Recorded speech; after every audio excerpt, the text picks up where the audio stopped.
বাংলা দ্বিতীয় পত্রে কোন টপিকগুলা পড়লে আমি সহজেই এ প্লাস পেতে পারবো? এই প্রশ্নটা সব শিক্ষার্থীদের মনেই থাকে কিন্তু। তো আমরা জানি যে প্রশ্নের মানবন্টন তো দেওয়াই আছে, সিলেবাস দেওয়া আছে, তাহলে কেন বাংলায় আসলে শিক্ষার্থীরা এ প্লাস পায় না?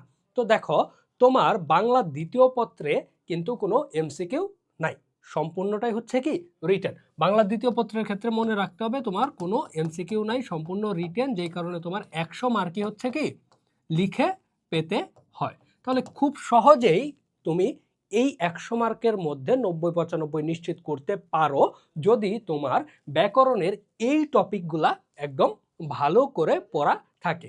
কেবলমাত্র এইচএসসি না, এইখানে আমি যে তালিকাটা দিয়েছি এখানে এইচএসসি প্লাস অ্যাডমিশন দুইটাই কিন্তু তোমার দেওয়া আছে।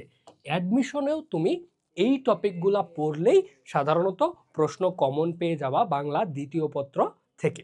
এর বাইরে প্রশ্ন সাধারণত হয় না।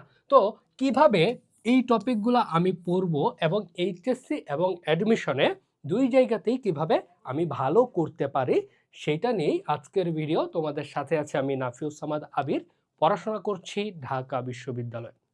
দেখো, এইখানে আমি সিরিয়ালি কিন্তু লিখে দিয়েছি, ঠিক এই সিরিয়ালটাই তুমি ফলো করবা পড়াশোনার ক্ষেত্রে। যেমন দেখো, প্রথমেই তোমার শব্দ ও পদ সম্পর্কে ভালো একটা ধারণা থাকতে হবে।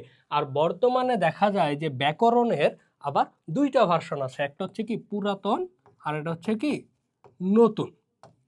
তো তুমি কোনটা ফলো করবা সেটা হচ্ছে গুরুত্বপূর্ণ। তোমার ক্ষেত্রে তুমি নতুনটা ফলো করবা, কারণ তোমার যে বই রয়েছে সেটা নতুন ব্যাকরণ অনুযায়ী।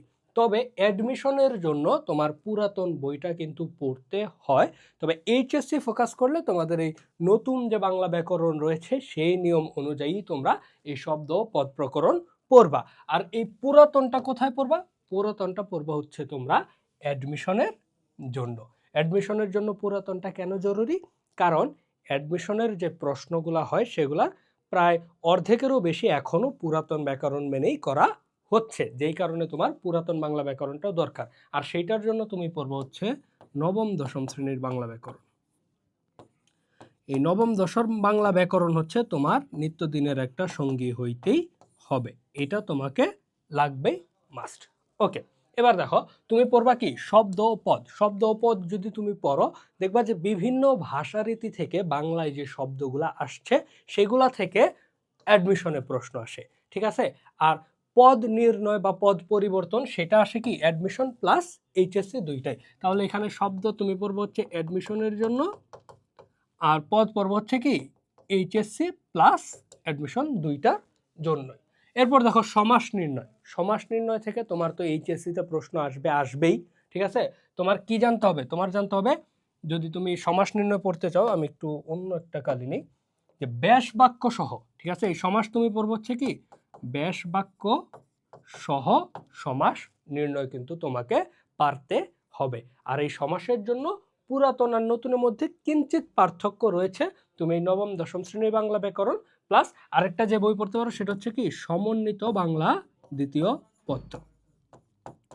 এই সমন্বিত বাংলা দ্বিতীয় পত্র যে বইটা রয়েছে সেইটা যদি তুমি ভালো করে পড়ো, তাহলে কিন্তু এইচএসসিতে অন্তত তোমাকে আটকাইতে হবে না। এইচএসসিতে উপযোগী যে প্রশ্নগুলো আসে, এইচএসসি উপযোগী সকল প্রশ্ন এবং অ্যাডমিশন সহ সবগুলোই কিন্তু সমন্বিত বাংলা দ্বিতীয় পত্রতে তুমি পেয়ে যাবা। ওকে, এরপর দেখো পারিভাষিক শব্দ। এইচএসসিতেও আসে, আর অ্যাডমিশনে 100% তুমি অ্যাডমিশনে একটা প্রশ্ন পাবাই। 100% আমি গ্যারান্টি দিচ্ছি যে তুমি পারিভাষিক শব্দ থেকে একটা প্রশ্ন পাবা। বিগত বছরের প্রশ্ন খুলে দেখে নাও অ্যাডমিশনে, এখান থেকে প্রশ্ন পাচ্ছই। তাহলে এইচএসসিতেও যেহেতু তোমার পারিভাষিক শব্দ আসে, তখন তুমি কি করবা? ওই পারিভাষিক শব্দ যদি 2-250 মুখস্থ থাকে না বইয়ে যেগুলো আছে বিগত বছরের, তুমি বিগত কত 10 বছরের বোর্ড প্রশ্ন সলভ করো, পারিভাষিক শব্দের জন্য বিগত 10 বছরের বোর্ড প্রশ্ন সলভ করো, 100% কমন পেয়ে যাবা, ঠিক আছে? আর বইয়ে থেকে 200 শব্দ মুখস্থ করো, এইচএসসি অ্যাডমিশন দুই জায়গাতেই তোমার পারিভাষিক শব্দ থেকে প্রশ্ন আসবেই, এটা আমি বলে দিতে পারি, আসেই। ওকে, বানান ও উচ্চারণ। উচ্চারণ তোমার এইচএসসিতেও আসে, এইচএসসিতে আসে, ঠিক আছে? আমরা যেটা করি সাধারণত করি কি, অনেক সময় ফাঁকে দিতে গিয়ে মুখস্থ করে ফেলি উচ্চারণের নিয়মগুলা। উচ্চারণের নিয়মগুলো মুখস্থ করার চাইতে তুমি উচ্চারণটা যদি প্র্যাকটিস করো, উচ্চারণ তোমাকে করতে হবে কি প্র্যাকটিস। উচ্চারণ পারার জন্য তোমাকে প্র্যাকটিস করার বিকল্প নাই, ঠিক আছে? উচ্চারণ যত বেশি প্র্যাকটিস করবা তত বেশি মনে থাকবে। আর এইচএসসি এবং অ্যাডমিশন দুই জায়গাতেই উচ্চারণ থেকে প্রশ্ন হয়ে থাকে। তো বানান থেকেও প্রশ্ন আসে, উচ্চারণ থেকেও প্রশ্ন আসে, এই দুইটা এই জন্য একই সাথে রেখেছি আমি, যে বানান এবং উচ্চারণ দুইটাই তুমি যদি ভালো করে পারো তাহলে এইচএসসি এবং অ্যাডমিশন দুই জায়গাতেই তুমি ভালো মার্কস পেতে পারবা। এবারে রাখছি এই যে পয়েন্টটা, এইটা হচ্ছে তোমার অ্যাডমিশনের জন্য স্পেশালি। এটা কিসের? এটা হচ্ছে অ্যাডমিশনের। কি কি দেখো, আভিধানিক ক্রম, উপসর্গ, সন্ধি। উপসর্গ থেকে একটা প্রশ্ন আসে এইচএসসিতে, সেটা হচ্ছে কি অর্থ দ্যোতকতা আছে, অর্থবাচকতা নাই। এই প্রশ্নটাই কিন্তু প্রতি বছর চলে আসে। এর বাইরে ব্যতিক্রম প্রশ্ন উপসর্গ থেকে খুব একটা আসে না। আর উপসর্গের সাথে সমাস থাকে হচ্ছে এইচএসসিতে। উপসর্গ, সমাস, প্রকৃতি, প্রত্যয়, এগুলা থেকে কি একটা একই টপিক একই নঙে হচ্ছে কি প্রশ্ন আসে। যাই হোক, তো এই যে আভিধানিক ক্রম অর্থাৎ বাংলা অভিধান বা ডিকশনারিতে শব্দগুলা কোন সিরিয়ালে আছে, এই সিরিয়াল থেকে একটা প্রশ্ন তুমি অ্যাডমিশনে পাবা। কোথায় পাবা? ঢাকা বিশ্ববিদ্যালয় ভর্তি পরীক্ষা পাবা। আমি অ্যাডমিশন সম্পর্কে যাই বলতেছি সবই কিন্তু কি ম্যাক্সিমামই হচ্ছে ডিইউ বেসড। তুমি যদি ঢাকা বিশ্ববিদ্যালয়ে ভালো করতে পারো, অন্য যে কোনো বিশ্ববিদ্যালয় ইজিলি টপ করবা, ঠিক আছে? ওকে, তো এই আভিধানিক ক্রম, উপসর্গ, সন্ধি এগুলা থেকে ঢাকা বিশ্ববিদ্যালয় ফ্রিকোয়েন্টলি প্রশ্ন করে। এর মধ্যে আভিধানিক ক্রম থেকে তুমি 100% প্রশ্ন পাবা। দেখো কয়টা জিনিস 100% বললাম, এই একটা ভিডিওতে তুমি অ্যাডমিশনের প্রিপারেশনে অনেকটা আগায় যাইতে পারবা। দেখো, আভিধানিক ক্রম থেকে তুমি 100% কোয়েশ্চেন পাবা, পারিভাষিক শব্দ থেকে 100% কোয়েশ্চেন পাবা, এই দুইটা মিস যাবে না। 80% চান্স আছে যে উচ্চারণ থেকে প্রশ্ন পাবা, সেম 90% চান্স আছে যে তুমি বানান থেকে প্রশ্ন পাবা।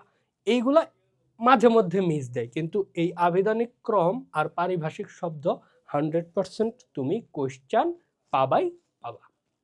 ওকে, তারপরে তোমার যেটা আসে সেটা হচ্ছে বাক্য রূপান্তর। বাক্য রূপান্তর থেকে তোমার প্রশ্ন আসবেই এইচএসসিতে, এটা এইচএসসির জন্য গুরুত্বপূর্ণ।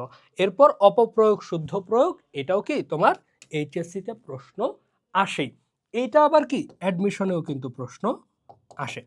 তাহলে দেখো, তুমি এইখানে যদি আমি বলি, তোমার এইচএসসি এবং অ্যাডমিশনের জন্য কমন টপিক হচ্ছে শব্দ ও পদ, সমাস, পারিভাষিক শব্দ, বানানো, উচ্চারণ আর অপপ্রয়োগ, শুদ্ধ প্রয়োগ।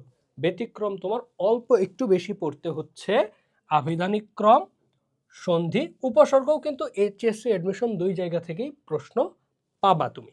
আর এই যে সকল কিছু এইগুলা তুমি কাভার করতে পারবা ইজিলি আমাদের ইবিআই রিভিশন প্রোগ্রামে, যেখানে তুমি টেস্ট পেপার সলভিং ক্লাস পাচ্ছ, সাবজেক্ট ভিত্তিক অ্যানালাইসিস রোডম্যাপ পাচ্ছ, এরকমই একটা রোডম্যাপ কিন্তু পাচ্ছ। এছাড়াও তোমার সমন্বিত বাংলা দ্বিতীয় পত্র, যেটা আমি বলেছি যে তোমার বাংলা দ্বিতীয় পত্র এইচএসসিটা ভালো করার জন্য খুবই উপযোগী, সেই সমন্বিত বাংলা দ্বিতীয় পত্র ইবুক পাচ্ছ, কম্বাইন্ড ইংলিশের ইবুক পাচ্ছ, আইসিটি নোটসের ইবুক পাচ্ছ। তাহলে এই ইবিআই রিভিশন প্রোগ্রামটা এইচএসসি 26 যারা আছো তোমাদের জন্য কিন্তু খুবই গুরুত্বপূর্ণ। এই ইবিআই থেকেই তুমি হচ্ছে কি এইচএসসিতে, আল্লাহর রহমত, এইচএসসিতে 95% প্লাস কমন শুধুমাত্র এই একটা কোর্স থেকে পেয়ে যাওয়া। বাকি 5% আমি বাদ দিয়েছি কারণ একটু ফ্ল্যাকচুয়েট হইতে পারে, কিন্তু গত বছর আমাদের ইবিআই থেকে 100% কমনই ছিল সবগুলা বোর্ডেই মোটামুটি আল্লাহর রহমতে। যাই হোক, তো তোমরা ডেমো ক্লাসগুলো দেখো, ওইখানে ওই অনুযায়ী তুমি হচ্ছে কি এই টপিক অনুযায়ী সবগুলা পড়ো। তোমার এইচএসসি এবং অ্যাডমিশন দুই জায়গারই বাংলা দ্বিতীয় পত্র কাভার হয়ে যাবে এই টপিকগুলা পড়লেই। ইনশাল্লাহ তোমরা তাহলে সহজেই এইচএসসিতেও প্লাস পাবা এবং বিশ্ববিদ্যালয় ভর্তি পরীক্ষাগুলোতেও বাংলা দ্বিতীয় পত্রে ভালো করতে পারবা। তো আজকে পর্যন্তই, সবাই ভালো থাকো, সুস্থ থাকো, আল্লাহ হাফেজ।